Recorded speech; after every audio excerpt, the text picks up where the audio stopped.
Siempre pensé que la maldad venía con una advertencia. Ya sabes, como en las películas, una cicatriz, una mirada fría, una risa siniestra que te pone los pelos de punta. Crecí creyendo que podrías ver venir a un monstruo a kilómetros de distancia. Pero el mío no llegó así. El mío llegó con una sonrisa tímida, con los ojos llorosos y con una historia tan triste que te partía el alma. La mía se llamaba Melissa. Y no vino a derribar mi puerta a patadas.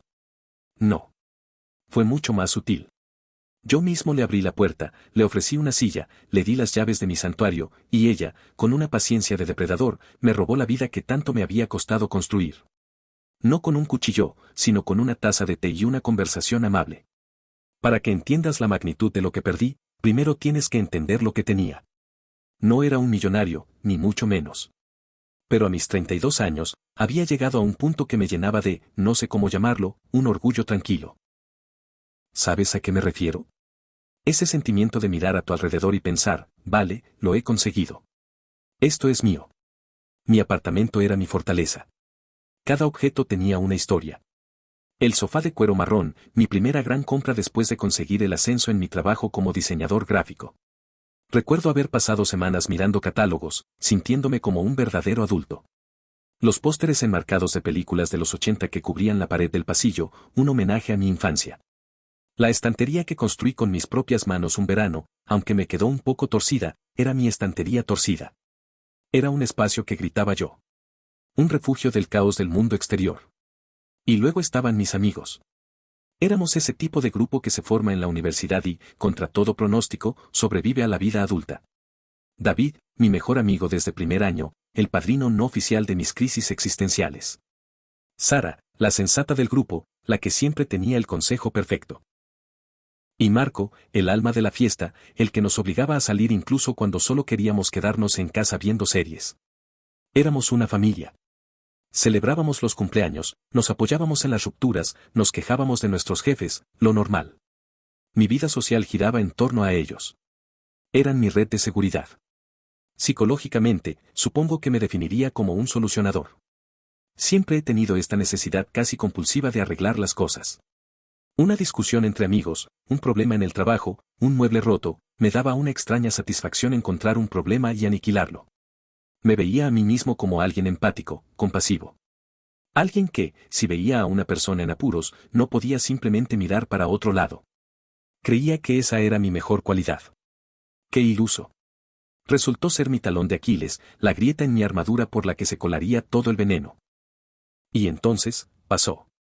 El día que mi vida empezó a desmoronarse sin que yo me diera cuenta. Fue un martes. Un martes gris y lluvioso, de esos que te quitan las ganas de todo. Yo iba tarde a una reunión, corriendo por el centro con un café hirviendo en una mano y el móvil en la otra, intentando contestar un correo de mi jefe. Clásico error. No miraba por dónde iba. Al girar una esquina, choqué con alguien.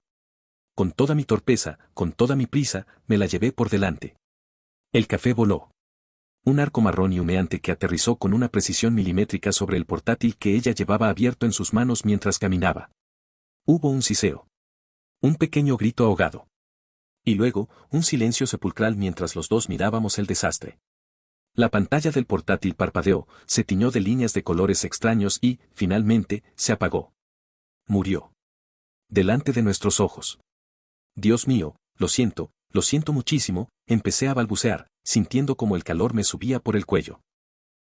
La culpa me golpeó como un puñetazo en el estómago. Ella levantó la vista. Y ahí la vi por primera vez. Melissa. Pelo castaño, largo, un poco revuelto por la llovizna. Ojos grandes, del color de la miel, que en ese momento estaban llenos de una mezcla de pánico y desesperación contenida. Llevaba un abrigo demasiado fino para el frío que hacía y parecía, frágil.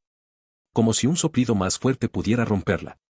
No, no te preocupes, dijo con una voz temblorosa, intentando secar el teclado con la manga de su abrigo, una tarea inútil. Ha sido un accidente. Pero se le quebró la voz al final. Y vi como una lágrima solitaria empezaba a recorrer su mejilla. Intentó limpiarla rápidamente, como si le avergonzara que la viera. Ahí estaba. Un problema. Un problema que yo había causado. Mi instinto de solucionador se activó a toda potencia. No, de verdad. Yo lo he roto, yo lo pago. Te compro uno nuevo. O lo llevo a reparar, lo que prefieras. Dame tu número, lo solucionamos ahora mismo, le dije, sacando mi teléfono, ansioso por arreglar mi metedura de pata. Ella negó con la cabeza, una sonrisa triste en los labios. No tienes por qué, además, no es solo el portátil. Es que... Hizo una pausa, mordiéndose el labio como si debatiera si debía continuar. Es que ahí dentro estaba todo mi trabajo. Soy traductora freelance. Y sin él, no puedo entregar los proyectos. Y si no los entrego, no cobro. Cada palabra era un ladrillo más en el muro de mi culpabilidad. Además, añadió en un susurro, mirando al suelo. Soy nueva en la ciudad. No conozco a nadie.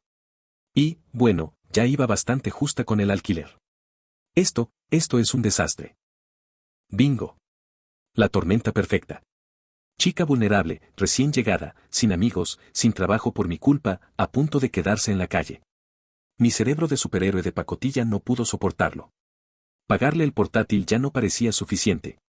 Sería una tirita en una herida de bala. Ella necesitaba una solución real, una solución inmediata. Y entonces, la idea más estúpida y catastrófica de mi vida brotó en mi mente. Tan clara, tan lógica en ese momento. Mira, le dije, y aún hoy me estremezco al recordar la seguridad en mi voz. Esto va a sonar a una locura total, y tienes todo el derecho a mandarme al diablo y salir corriendo. Pero yo, tengo una habitación de invitados en mi casa. Está vacía. No la uso para nada.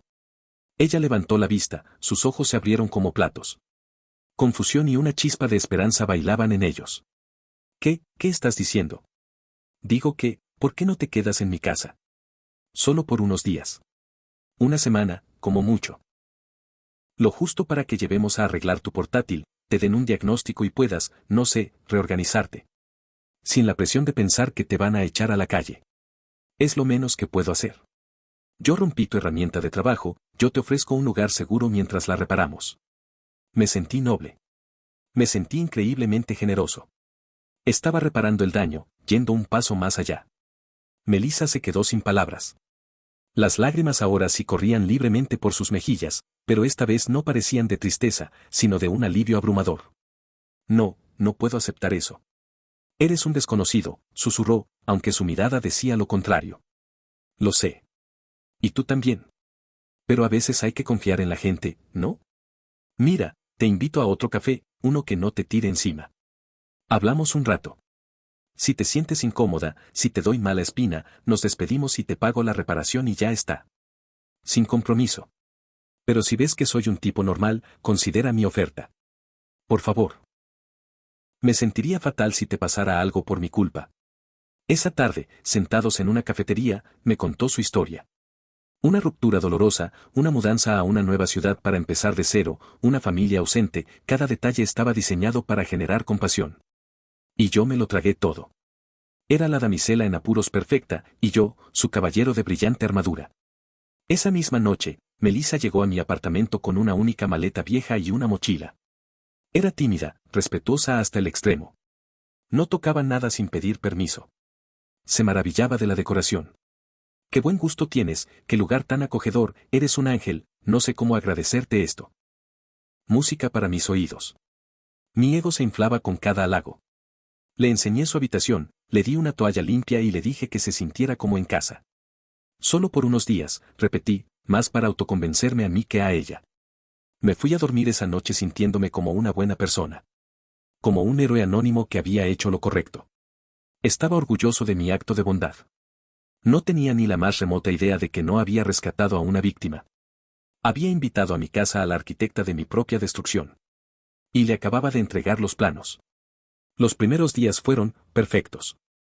Inquietantemente perfectos. Melissa era la invitada fantasma. Apenas la oía moverse por la casa. Se levantaba antes que yo, y para cuando yo salía de mi cuarto, la cocina estaba impecable y a veces, hasta había una taza de café recién hecho esperándome en la encimera. Es lo mínimo que puedo hacer, decía con una sonrisa tímida si me la cruzaba. Me está salvando la vida. Se pasaba el día en su habitación, supuestamente hablando por teléfono con técnicos, buscando soluciones para su portátil o contactando a clientes para explicar su situación. Por la noche, salía para cenar algo ligero, casi como pidiendo disculpas por usar mis platos. Hablábamos un poco. Me contaba fragmentos de su vida, siempre en un tono de víctima valiente. Su ex era un manipulador narcisista que la había aislado de todos sus amigos. Su familia era distante y crítica, nunca habían apoyado sus sueños.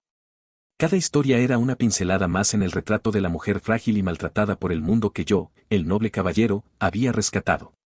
Y tengo que admitirlo, me sentía increíblemente bien conmigo mismo. Le contaba a mis amigos, a David y a Sara, la historia. Y ellos me reforzaban. Tío, qué buen corazón tienes, me dijo David por teléfono. No cualquiera hace algo así. Sara fue más cauta, como siempre. Ten cuidado, no la conoces de nada, pero incluso en su voz notaba un punto de admiración. Me sentía validado. Estaba haciendo una buena obra. La primera semana pasó volando. La llevé a la tienda de reparación. El diagnóstico fue brutal, la placa base estaba frita por el líquido. Arreglarlo costaría casi tanto como uno nuevo. Por supuesto, le dije que no se preocupara, que yo me haría cargo. ¿Estás seguro?, preguntó ella, con los ojos llenos de una gratitud tan intensa que resultaba casi incómoda. Te lo pagaré. Te juro que hasta el último céntimo, en cuanto empiece a trabajar de nuevo. Asentí, sintiéndome magnánimo. Le dije que se quedara el tiempo que necesitara. Unas semanas más, no hay problema. El arrofero. Le había dado un cheque en blanco.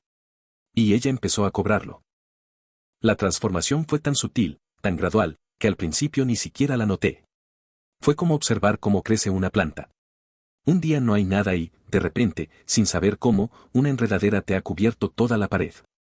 Empezó con pequeñas cosas. Un día llegué a casa y mi taza favorita, esa que me había regalado mi hermana con un chiste interno, estaba en el escurridor. La había usado ella. Me molestó un poco, era mi taza. Pero, ¿cómo te quejas de algo así sin parecer un niño pequeño y egoísta? Ah, lo siento, no sabía que era especial, dijo cuando se lo comenté de la forma más casual que pude. Es que es muy bonita. Sonaba tan inocente que me sentí estúpido por dentro. Poco después, apareció un cojín nuevo en mi sofá.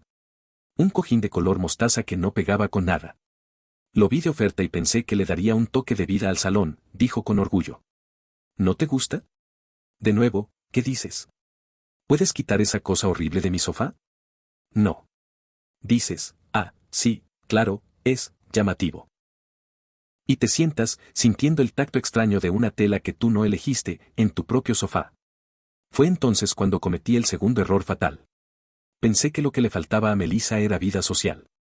Estaba todo el día encerrada y yo, en mi infinita estupidez, sentí lástima. Oye, este viernes vienen mis amigos a casa. Pizza y unas cervezas. ¿Por qué no te unes? Así conoces a gente. Son muy majos. Sus ojos se iluminaron. Me encantaría. ¿Pero estás seguro? No quiero ser una molestia. ¿Qué va a ser una molestia?, le dije riendo. Claro que no. Esa noche, vi a una Melissa completamente diferente.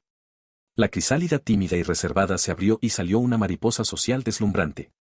Recibió a mis amigos en la puerta conmigo, como si fuera la coanfitriona. Se aprendió sus nombres al instante. Le preguntó a David por su proyecto de programación con un interés que ni yo había mostrado. Escuchó a Sara hablar de sus problemas con su jefe con una empatía de terapeuta profesional. Y se rió de los chistes malos de Marco como si fueran los más graciosos del mundo. Y, por supuesto, contó su historia. Pero esta vez, la versión estaba refinada. Era una obra maestra de la narrativa. No era una queja, era una epopeya de superación. Contó lo de su ex, lo de su familia, el accidente del portátil, pero lo hizo con una sonrisa valiente, terminando con un, y entonces apareció este ángel, señalándome, y me demostró que todavía hay gente buena en el mundo. Mis amigos se la comieron con patatas. Estaban fascinados. Tío, es un encanto, me susurró Marco mientras iba a por más cerveza. Sara la adora, añadió. Y era verdad. Vi a Sara y a Melissa cuchicheando en un rincón del sofá, como si se conocieran de toda la vida. Me sentí orgulloso. Como un padre que presenta a su hijo al mundo. Había conectado mis dos mundos. El de mi buena obra y el de mi vida social. A la mañana siguiente, el ambiente había cambiado. Melissa ya no era una invitada. Actuaba con una nueva confianza. Ocupaba más espacio, no solo físico, sino también sónico. Tarareaba mientras hacía el desayuno. Ponía su música en el altavoz del salón. Una música pop genérica que me taladraba los nervios. Espero que no te moleste, decía, pero ya no sonaba como una pregunta. Sonaba como una afirmación. Fue entonces cuando el teléfono empezó a sonar. O, más bien, a vibrar. Mensajes. Pero no para mí. Eran para ella. Veía la pantalla de su móvil iluminarse constantemente. Un día, por casualidad, vi los nombres en las notificaciones, David, Sara. Les había pedido sus números. Y estaban hablando. Mucho. Una tarde, llegué a casa agotado del trabajo. Solo quería tirarme en el sofá y no hacer nada. Al entrar, oí risas. Risas familiares. Venían de la cocina. Eran David y Marco. Sentados en la mesa de mi cocina, con Melissa, tomando un café. Hey, dije, intentando sonar alegre. ¿Qué hacéis por aquí? Hombre, dijo Marco. Estábamos por el barrio y nos ha escrito Meli para que subiéramos a tomar algo. Meli. Ya tenía apodo. Nadie nunca la había llamado Meli. Ah, qué bien, conseguí decir, mientras una sensación extraña, fría, se me instalaba en el estómago. Justo estábamos hablando de ir a ese concierto del que te hablé el otro día, dijo David. A Meli también le encanta ese grupo. Podríamos ir los 4. Sí, claro, respondí, mientras Melissa me sonreía desde el otro lado de la mesa. Era una sonrisa amplia, pero sus ojos tenían un brillo calculador. Como si estuviera midiendo mi reacción. El aislamiento empezó a ser más directo. Sutil, pero innegable. Oye, Sara, comemos juntos el jueves, le escribí un día. Su respuesta tardó en llegar. Uf, el jueves no puedo. He quedado con Melissa para ir de compras. Lo está pasando un poco mal, necesita distraerse. Ah, vale. ¿Y el finde? Insistí. El finde Marco ha organizado una barbacoa en su casa. Le dije a Meli que viniera, para que se anime. Tú también te vienes, claro. Claro. Por supuesto. El último en enterarme. De una fiesta a la que habían invitado a la chica que vivía en mi casa antes que a mí. Fui a la barbacoa, claro. Y fue una tortura. Melissa era el centro de atención. Contaba anécdotas divertidísimas que yo sospechaba que eran inventadas. Ayudaba a Marco con las brasas, le llevaba una cerveza fría a David sin que él la pidiera. Yo me sentía como un extra. El novio de la chica popular al que nadie hace mucho caso. En un momento, intenté hacer una broma, una de las nuestras, una puya cariñosa a David. El silencio se hizo. Melissa me miró con una expresión de falsa preocupación. No seas malo con él, dijo en voz baja, pero audible para todos. Está pasando por mucho estrés en el trabajo. De repente, yo era el borde. El insensible. David me miró raro, y la conversación siguió por otro lado, dejándome fuera. Fue entonces cuando empecé a sentirme paranoico. ¿Estaba imaginándome las cosas? ¿Me estaba volviendo un celoso posesivo de mis propios amigos? Me sentía como el villano de una película que solo yo estaba viendo. El espacio físico también se reducía. Un día, las especias de la cocina estaban reordenadas. Alfabéticamente. Así es más fácil encontrar las cosas, ¿no crees?, dijo Melissa cuando se lo señalé. Otro día, mis libros de la estantería del salón, mi santuario de ciencia ficción y novela negra, estaban intercalados con novelas románticas y libros de autoayuda que ella había comprado. Para darle un toque más equilibrado, explicó. Empecé a sentir que mi casa me daba alergia. No era mi refugio. Era territorio ocupado. Y la comandante en jefe era ella. Cada vez que intentaba poner un límite, por pequeño que fuera, ella tenía la respuesta perfecta para hacerme sentir como un tirano. Oye, Melissa, ¿te importaría no dejar tus cosas en el baño? Es que apenas tengo sitio para las mías. Su rostro se transformaba. Adoptaba una expresión de cachorrito apaleado que era para darle un Oscar. Oh, Dios mío, perdona. Tienes razón. Soy un desastre. Es que, a veces se me olvida que esto no es mío, que solo estoy de paso. Soy una carga terrible, lo siento, de verdad. Y claro, entonces era yo el que tenía que consolarla. No, no, no digas eso, no eres una carga, solo es que me gusta tener mis cosas ordenadas. La conversación se desviaba, y al final, era yo el que pedía perdón. Era un genio de la manipulación. Me estaba haciendo gaslighting a nivel profesional y yo, con mi estúpido complejo de Salvador, caía en la trampa una y otra vez. El portátil seguía en reparación. Cada vez que le preguntaba, había una nueva excusa. Han pedido una pieza que no llega. El técnico se ha puesto enfermo. Parece que es más grave de lo que pensaban. Las semanas se convirtieron en un mes. Luego, en 2. Ya no le preguntaba. Sabía que era inútil. La situación llegó a un punto crítico una noche de miércoles. Volvía a casa más tarde de lo habitual. Tenía la cabeza a punto de estallar. Solo soñaba con llegar, abrir una cerveza y ver un capítulo de alguna serie en la oscuridad de mi salón. Al meter la llave en la cerradura, oí un murmullo de voces y música. No la música de Melissa. Era la música que poníamos mis amigos y yo. Abrí la puerta. Y la imagen que vi me heló la sangre. Mi salón estaba lleno. Estaban David, Sara, Marco y otras 2 personas del grupo. No estaban teniendo una reunión tranquila. Era una pequeña fiesta. Había botellas de vino sobre la mesa de centro, mi mesa, patatas fritas en un bol, mi bol, y todos reían a carcajadas por algo que acababa de decir Melissa. Ella estaba de pie, en el centro, como una reina en su corte. Llevaba puesto uno de mis jerseys. Uno de mis favoritos, el de lana gris. Le quedaba grande, le daba un aire bohemio y adorable. Estaba sirviendo vino en mis copas, actuando como la anfitriona perfecta en mi casa. Nadie se había percatado de mi llegada. Estuve allí, en el umbral de mi propio salón, durante unos 10 segundos que me parecieron una eternidad. 10 segundos en los que vi mi vida desde fuera. Vi a mis amigos, a mi círculo más íntimo, celebrando algo a lo que no solo no me habían invitado, sino de lo que ni siquiera me habían informado. En mi propia casa. Finalmente, Sara me vio. Su sonrisa se congeló. Dio un codazo a David. La música pareció bajar de volumen por arte de magia. Las risas se cortaron. Todos los ojos se giraron hacia mí. No me miraban con alegría. Me miraban con una mezcla de sorpresa, culpa y lástima. Como si fuera un aguafiestas. Un intruso. Melissa fue la primera en reaccionar. Su rostro se iluminó con una sonrisa radiante, una actuación magistral de sorpresa feliz.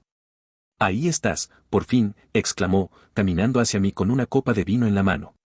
Sorpresa. Me quedé quieto, sin saber qué decir. La rabia y la confusión luchaban dentro de mí. Sorpresa, conseguí articular. Claro, dijo ella, tan natural, tan convincente.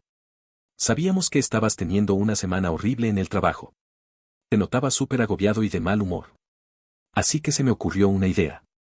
Hablé con los chicos y decidimos montarte una pequeña fiesta sorpresa para animarte cuando volvieras. Pero has llegado antes de que pusiéramos la pancarta. Miré a mis amigos. David asintió, aunque sin mirarme a los ojos. Sí, tío, fue idea de Meli. Nos dijo que necesitabas una alegría. Sara forzó una sonrisa. Marco levantó su copa, pero su gesto era torpe. La mentira era perfecta. Impecable. De nuevo, me convertía a mí en el centro, pero de una forma que me desarmaba por completo. Ella no había organizado una fiesta a mis espaldas, no. Ella había organizado una fiesta para mí. ¿Y si yo me enfadaba, si mostraba mi rabia, en qué me convertía? En un desagradecido. En un amargado que no aprecia el gesto de sus amigos. Me rodeó con un brazo. Venga, ven. Relájate. Sara ha traído ese queso que tanto te gusta. Me dejé llevar hacia el sofá como un autómata. Me senté. Me dieron una copa de vino. La fiesta continuó, pero algo se había roto. La risa ahora sonaba forzada. Las miradas que me lanzaban mis amigos eran incómodas. Se sentían culpables, sí, pero no por haberme excluido, sino porque yo, con mi cara de funeral, les estaba arruinando el buen rollo. Melissa, sin embargo, estaba pletórica. Flotaba por el salón, rellenando copas, contando chistes. En un momento, la vi hablando en voz baja con David. Él asentía, serio, y de vez en cuando me lanzaba una mirada fugaz cargada de compasión. ¿Qué le estaría contando? ¿Que mi mal humor era preocupante? ¿Qué temía por mi estado mental? Estaba tejiendo su tela de araña a mi alrededor y mis propios amigos eran los hilos. Me levanté de repente. No me encuentro muy bien, dije en voz alta. Creo que me voy a la cama. El silencio volvió a caer. Oh, no, dijo Melissa, acercándose con el rostro lleno de una preocupación perfectamente fingida. ¿Estás bien? ¿Quieres que te prepare una tila? No. Solo quiero dormir, respondí, con una voz más dura de lo que pretendía. Caminé hacia mi habitación sintiendo sus miradas clavadas en mi espalda. La de mis amigos, cargada de una extraña decepción. Y la de ella. No necesité darme la vuelta para saber cómo era la suya. Sabía que estaría sonriendo. Una sonrisa diminuta, interna, triunfal. Cerré la puerta de mi cuarto y me apoyé en ella. Oí cómo la música volvía a subir de volumen, cómo las risas regresaban, un poco más tenues al principio, y luego con más fuerza. Estaban de fiesta en mi salón, mientras yo estaba encerrado en mi propia habitación. Esa noche lo entendí. Esto ya no era una cuestión de tazas o cojines. No se trataba de una invitada que se tomaba demasiadas confianzas. Esto era una guerra. Una guerra silenciosa por mi vida. Y la estaba perdiendo. Después de la fiesta sorpresa, la guerra fría se instaló en el apartamento. Yo caminaba por mi propia casa como un fantasma, midiendo cada palabra, cada gesto. Evitaba el salón si ella estaba allí. Comía en mi habitación. Me convertí en el inquilino y ella en la dueña. Ella, por su parte, nunca había estado más feliz. Tarareaba constantemente, hablaba por teléfono a todas horas con mis amigos, haciendo planes de los que yo, por supuesto, no formaba parte. A veces, la oía reír a carcajadas desde el otro lado de la puerta, y cada risa era como un clavo en mi ataúd. Yo sabía que tenía que echarla. Cada fibra de mi ser gritaba, sácala de aquí. Pero, ¿cómo? ¿Cómo le decía a la pobre y frágil Melissa, a la que mis amigos ahora veían como una santa, que se fuera a la calle? Yo sería el monstruo. El villano de la historia que ella había escrito con tanto esmero. Esperaba el momento adecuado, una excusa, una razón irrefutable que hasta ellos pudieran entender. Pero ella era demasiado inteligente para darme una. Y entonces, un viernes por la noche, me la dio. Fue el error que finalmente la delató. La prueba de que su invasión no era solo física, sino total. Un asalto a mi identidad, a mi historia. Llegué a casa después de la semana más larga y agotadora de mi vida. Solo quería silencio. Al entrar, noté que algo era diferente. El aire se sentía extraño. Mis ojos recorrieron el salón, el sofá, la estantería, y se detuvieron en la pequeña repisa sobre la chimenea falsa. Mi corazón se detuvo. Literalmente, dejó de latir por un segundo. Allí, donde siempre había estado la foto de mi madre, la única foto que conservaba de ella sonriendo, tomada un verano en la playa, un año antes de que muriera, ya no estaba. En su lugar, en un marco nuevo, blanco y brillante, había una de esas frases genéricas de decoración, crea la vida que amas. Un vacío helado se abrió en mi pecho, e inmediatamente después, una oleada de furia blanca, pura, como nunca antes había sentido. No era rabia. Era algo más primitivo. Era la ira de un animal al que le han profanado el nido. Dejé caer mi maletín al suelo con un golpe sordo. Melissa, la llamé. Mi voz no sonó como la mía. Sonó fría, metálica. Muerta. Salió de la cocina, secándose las manos en un trapo, con una sonrisa. Sí. Justo estaba a punto de empezar la cena. Los chicos están por llegar. Los chicos. Por supuesto. Había convocado a su jurado. Caminé lentamente hacia la repisa. No la miré a ella. Miré el marco blanco. ¿Dónde está?, pregunté, sin girarme. Su sonrisa flaqueó. ¿El qué, cariño? Cariño. La palabra me golpeó como una bofetada. La foto. La que estaba aquí. ¿Dónde está? Pude oír el cambio en su tono. La dulzura falsa fue reemplazada por una condescendencia protectora, el tono que usarías con un niño que no entiende las cosas. Ah, eso, la guardé. No te preocupes, está en un cajón. Es que, mira, dijo, acercándose. Esa foto era tan triste. Siempre que pasaba por aquí, me daba una sensación de melancolía. Y como últimamente te he visto tan decaído, tan negativo, pensé que un mensaje positivo te ayudaría a cambiar el chip. A enfocarte en el futuro, no en el pasado. Lo hice por ti. Lo dijo. Lo dijo con toda la naturalidad del mundo. Que había guardado la única foto de mi madre muerta porque era triste. Y que lo había hecho por mi bien. Me giré y la miré por primera vez. Y en ese instante, vi a través de todo su disfraz. No vi a la víctima frágil. Vi al depredador. Vi la oscuridad vacía en sus ojos, la soberbia retorcida de creer que tenía derecho a reescribir mi vida, mis emociones, mis recuerdos. ¿Tú, hiciste, qué? Justo en ese momento, sonó el timbre. Ella, como si estuviera esperando la caballería, fue a abrir con una agilidad pasmosa. Eran David y Sara. Entraron riendo, cargados con una botella de vino. Buenas noches, dijo David. Su sonrisa se borró al ver mi cara. ¿Pasa algo? Melissa se puso entre nosotros, adoptando su papel de mediadora. Nada, es solo que, está un poco alterado por el cuadro. Le estaba explicando que era para ayudarlo, para crear un ambiente más alegre en casa. Sara miró la repisa. ¿Qué foto había antes? La de mi madre, dije, con la voz temblando de rabia. Sara frunció el ceño, confundida. David miró a Melissa, luego a mí. Tío, tranquilízate, dijo David, dando un paso hacia mí. Meli solo intentaba tener un detalle. Últimamente estás muy irritable. Quizás tenga razón y necesites relajarte un poco. Y ese fue el momento. El instante en que el suelo desapareció bajo mis pies. No fue Melissa. Fue David. Mi mejor amigo. Mi hermano. Justificando lo injustificable. Viéndome a mí como el problema. Estás oyéndote, le espeté, mi voz subiendo de volumen. Ha quitado una foto de mi madre muerta y la ha reemplazado con un trozo de basura de una tienda de todo a 100. No le hables así, saltó Sara, protectora. Lo hace todo por ti. Cocina para ti, limpia, intenta animarte, y tú solo la tratas con desprecio. Nos lo ha contado. Nos ha dicho que estás pasando por una mala racha, que la estás pagando con ella. Pero esto es demasiado. Me quedé boquiabierto. Miré de Sara a David, y luego a Melissa, que ahora se encogía detrás de ellos, con el rostro bañado en lágrimas de cocodrilo y una expresión de puro terror, como si yo fuera a pegarle allí mismo.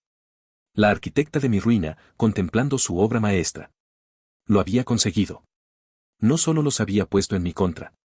Los había convertido en sus soldados. Una risa amarga, rota, se escapó de mis labios. Increíble, susurré. Es, simplemente increíble.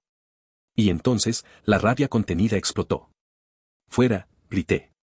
Un grito que salió desde lo más profundo de mis entrañas, desgarrando mi garganta. Quiero que te vayas de mi casa. Ahora mismo. El silencio fue absoluto. Coge tus cosas y largo. Señalé la puerta, con el brazo temblando. Melissa sollozó, un sonido teatral, desgarrador. David, tengo miedo, susurró. David se puso delante de ella, como un guardaespaldas.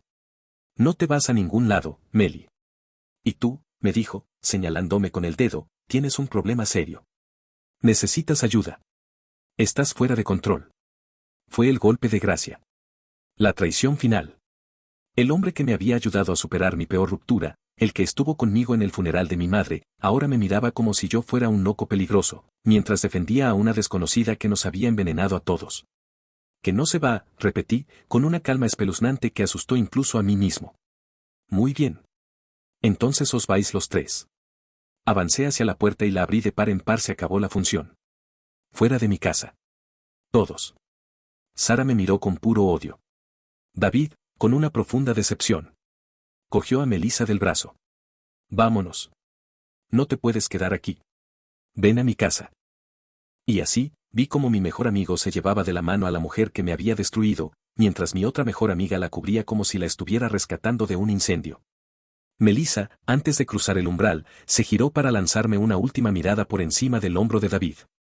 No había lágrimas. No había miedo. Solo había triunfo. La puerta se cerró. Y el silencio que cayó después no fue un silencio de paz. Fue el silencio de un cráter después del impacto. El silencio del vacío absoluto. Recuperé mi apartamento, sí. Esa noche, busqué en los cajones hasta que encontré la foto de mi madre, metida entre un montón de manuales de instrucciones. La puse de nuevo en su sitio. Arranqué el estúpido cojín mostaza del sofá. Reordené mis libros. Durante días, me dediqué a purgar cada rastro de ella, a desinfectar mi santuario profanado. Pero el daño ya estaba hecho. Y no estaba en las paredes. Estaba dentro de mí. Perdí a mis amigos. Para siempre. Intentaron contactarme unas semanas después, con mensajes que decían espero que estés mejor y has pensado en buscar ayuda. Nunca respondí. ¿Qué podía decirles? La verdad era demasiado increíble.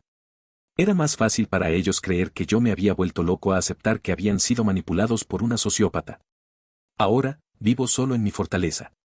Pero ya no es un refugio. Es una jaula. Cada rincón me recuerda la invasión. El sofá donde se sentaron a juzgarme. La cocina donde rieron sin mí. La puerta que yo mismo abrí para dejar entrar a la pesadilla. Le di techo a una desconocida, Y no me robó el portátil, ni los cojines, ni el espacio en un armario. Me robó algo mucho más valioso. Me robó mi red de seguridad. Me robó mi fe en la bondad. Me robó la confianza en mi propio juicio. Porque la lección más aterradora de todas no es que existan monstruos como Melissa. Es que los monstruos más peligrosos no son los que tiran la puerta abajo. Son los que te convencen para que les des la llave.